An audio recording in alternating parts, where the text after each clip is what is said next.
Bonjour à tous, c'était génial de vivre le dernier livre de Marceline Loridan-Ivens. Alors c'est un récit qui a été écrit par David Teboul et Isabelle Weckstein-Steg à partir d'interviews réalisées en décembre 2017 et janvier 2018 avec Marceline Loridan-Ivens. C'est publié aux Arènes et c'est génial, c'est vraiment génial de lire de lire en fait les propos recueillis par ces écrivains de Marceline Loridan-Ivens. On est saisi par la joie de vivre de cette femme, ce rire généreux et sarcastique dont elle a toujours dont elle a toujours fait preuve, pardon. Alors il raconte qu'ils l'ont suivi les dernières semaines de sa vie, qu'ils ont fait partie des fêtes de famille, des mariages, des shabbats, et que Marceline y était toujours là, en train de s'amuser comme un enfant, attendait que les prières se terminent pour commencer à papoter. C'était une femme qui avait gardé le goût de la vie malgré ses déportations, malgré les drames qu'elle a connus dans sa vie. Elle a été mariée avec 2 hommes, dont il y en a un qui a surtout qui a surtout compté, c'était Joris Ivens, qui était connu pour ses reportages. Marceline l'a accompagné, elle a réalisé avec lui des reportages en Russie sur le communisme, elle a réalisé également, elle a milité pour l'Algérie libre, et puis surtout, elle a réalisé elle-même un reportage sur les camps de la mort en prenant Anouk Aimé comme personnage principal qui, quelque part, était peut-être son reflet, et elle en a fait un reportage à Auschwitz. Alors, le mari de Joris Ivens, de Marceline, Joris Ivens, lui disait toujours: ne faut jamais perdre son enfance, il faut la nourrir, il faut la garder en soi, c'est elle qui nous apporte tout, c'est elle qui nous permet d'oser, comme seuls les enfants peuvent oser. Et c'est finalement ce que Marceline a gardé en elle, c'est ce côté enfantin, c'est ce côté libre, cette volonté de toujours aller plus loin et de rester positive malgré tout.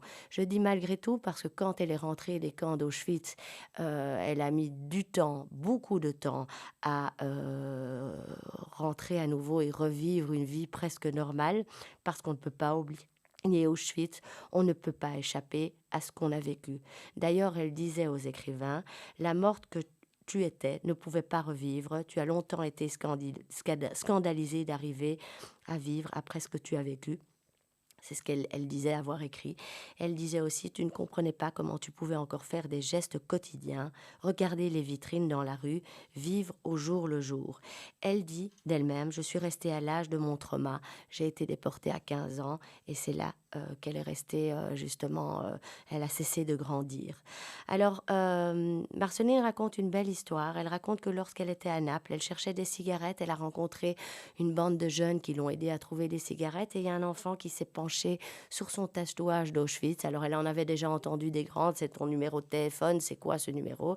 Et lui, il a noté son numéro en disant que c'était peut-être, il pensait que c'était le numéro de la loterie, et que avec ce numéro lui rapporterait la chance de gagner justement le gros lot. Et Marceline, elle trouve ça tordant, elle éclate de rire, et elle raconte ça dans ce livre. Donc même dans les situations les plus, je dirais pas pathétiques, mais un peu dramatiques, elle finit toujours par y trouver le bon côté des choses. À la fin de sa vie, elle est morte quelques jours après le jour de l'entrée de Kippour, le jour du grand pardon. Et quelques mois plus tôt, elle avait perdu la vue à Jérusalem. Et alors, ce qui est incroyable, c'est que il faut savoir que le fils d'Abraham, Isaac, lui aussi était devenu aveugle. Ses yeux se sont obscurcis d'avoir trop vu, raconte la Torah. Eh bien, dans sa jeunesse, il avait vu quelque chose, Isaac, qu'il n'avait jamais dû voir lorsqu'il fut placé sur un autel pour être sacrifié par son père. Il avait vu l'impensable, et ses yeux s'étaient obscurcis. Et elle dit: Isaac était comme elle, un survivant de l'anéantissement. Et je trouve ça très joli parce que c'est vrai, elle a vu avec ses yeux l'horreur, elle a vu avec ses yeux l'indicible, et comme Isaac, elle est devenue, elle a perdu la vue un certain moment. Et il faut savoir que la rabbine Delphine Orvilleur lui a rendu un dernier hommage et lui a dit: la tradition juive entend la rébellion et la colère, même tournée contre Dieu. Et comme le dit Marceline, Marceline, avec moi, il va quand même pouvoir passer un certain moment, un sale quart d'heure, parce que devant moi, il devra quand même plaider sa cause. Alors Marceline, quand elle était jeune, elle vient d'une famille nombreuse où sa mère n'était pas faite pour avoir beaucoup d'enfants. Elle avait un grand frère qui a été mobilisé directement au début de la guerre comme médecin auxiliaire. Il a été envoyé en Syrie. Une grande sœur qui a été engagée dans le maquis. Ces deux-là, ces deux aînés ont été élevés au départ en Pologne par les grands-parents. Les parents sont venus en France faire fortune. Petit à petit, ils ont construit une affaire. Ils ont eu Marceline, ils ont eu une autre petite sœur de Marceline, Jacqueline, et un autre petit frère, Michel, qui, eux, échapperont à la guerre parce qu'ils seront cachés dans les Cévennes. Et en fait, les seuls qui n'échapperont pas à la guerre et qui seront déportés, ce sera Marceline et son père.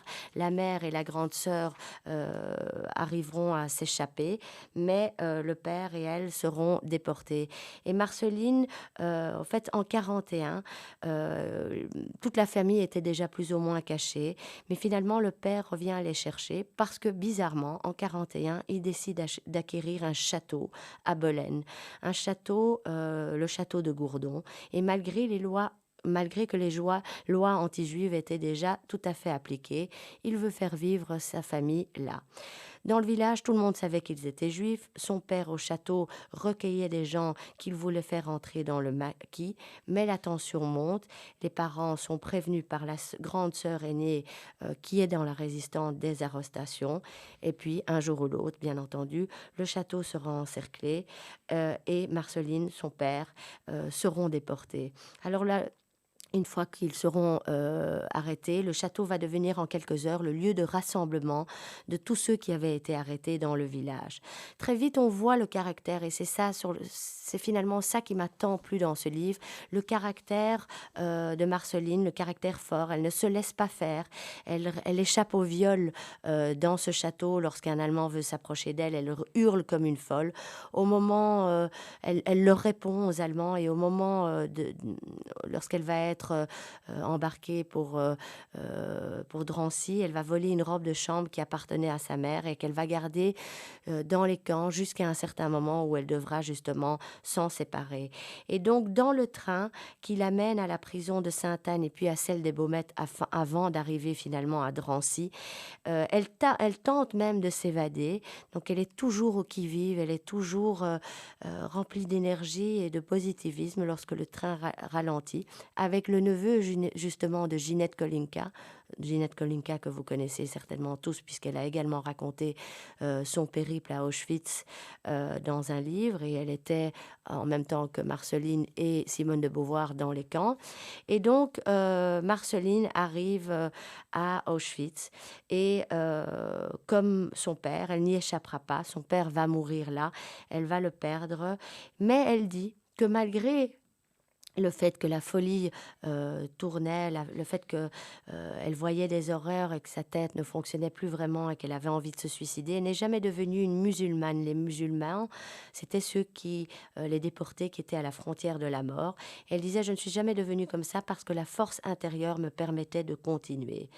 Il y a une scène d'ailleurs terrible où elle croise après un moment son père dans le camp, et elle court vers lui, et son père également court vers lui. Et malheureusement, elle reçoit des coups de matraque sur la tête, elle s'évanouit, mais lorsqu'elle se réveille, eh bien, elle trouve un oignon que son père a eu le temps de lui glisser dans son vêtement. Et après, elle le reverra encore une fois, mais ayant été prévenue des coups qu'elle avait pris la première fois, elle se taira, et ce sera la dernière fois malheureusement qu'elle le verra. Ce qui m'a plu également dans ce livre, c'est que Marceline raconte avec une franchise déroutante que malheureusement dans un camp, on ne peut pas échapper à sa condition, et que par moments, malheureusement, elle n'a pas pu faire autrement que faire avec ce qu'on lui disait de faire. Et elle raconte une scène terrible pardon, où justement elle est en train d'avancer, et il y a un SS qui est devant elle, qui a une schlague à la main et qui est avec son chien. Et il cherchait à la faire avancer plus vite. Le chien aboyait et devant elle se trouve une petite grecque. Il lui dit: pousse-la, tu vois bien qu'elle ne marche pas bien. Et il la bousculait à Marceline, le SS, violemment.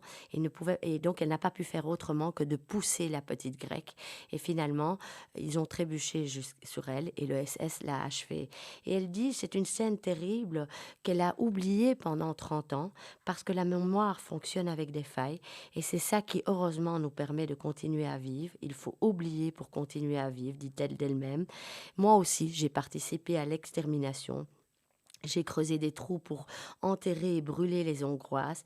À ma façon, j'ai dû participer aussi à la mort des autres. Il y en a qui ont refusé, qui ont été gazés. Moi, j'ai accepté et donc quelque part, j'ai participé aussi à la mort. Donc elle est très honnête. Elle dit clairement pour avoir pu échapper à tout ça, bon, bien sûr, il faut beaucoup de chance, mais quelque part, elle a dû obéir parfois et être contrainte à faire des choses que elle ne voulait pas.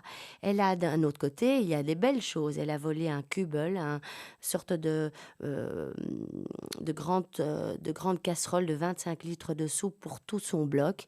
Alors quand elle est arrivée, la chef du bloc lui a dit ramène ça directement, on ne prive pas un autre bloc de son bol de soupe. Elle lui a clairement répondu, Marceline lui a répondu, écoute, eh bien, ce sera pour notre bloc.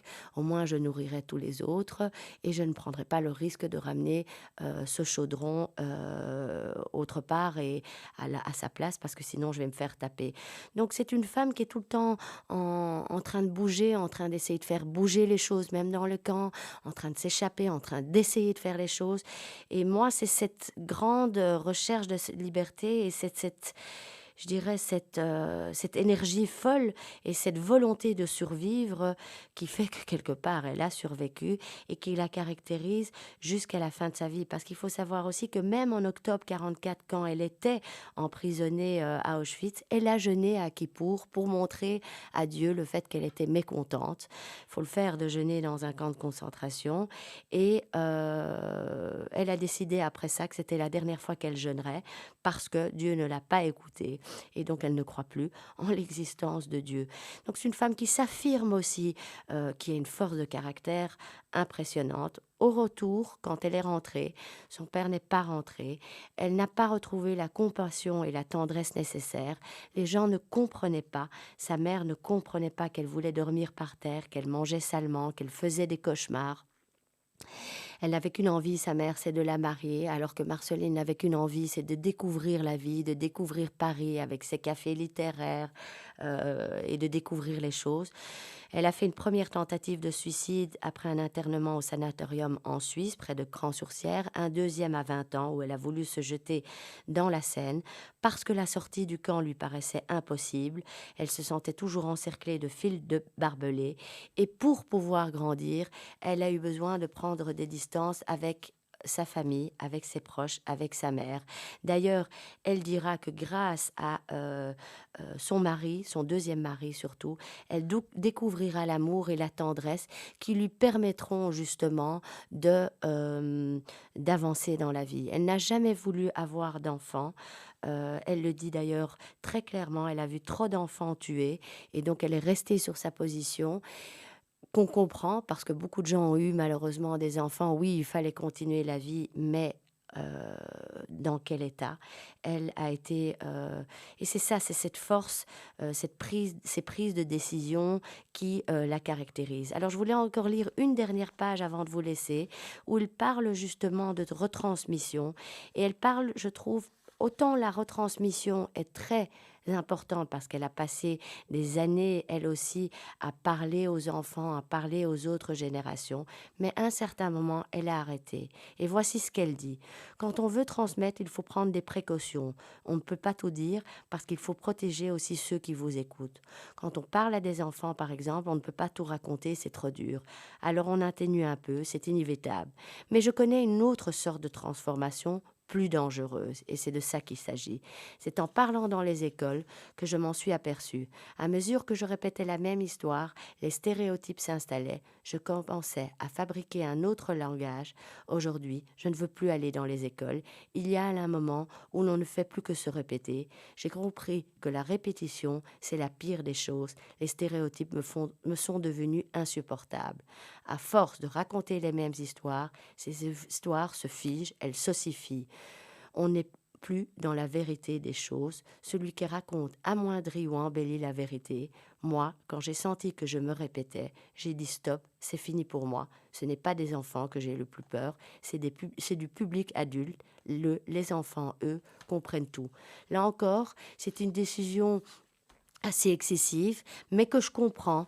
Et toutes ces décisions à Marceline ont toujours été très excessives. Elle n'a jamais changé, je trouve, d'avis dans ce qu'elle disait. Ça a pu parfois amener des questionnements, mais pourtant il y a beaucoup de logique dedans.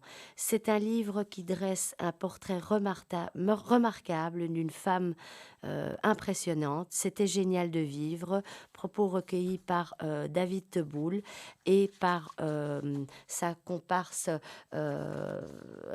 Isabelle Weckstein-Steg. C'est publié aux Arènes et ça raconte l'histoire de cette chère Marceline Loridan Evans. Je vous souhaite une bonne semaine et à très bientôt.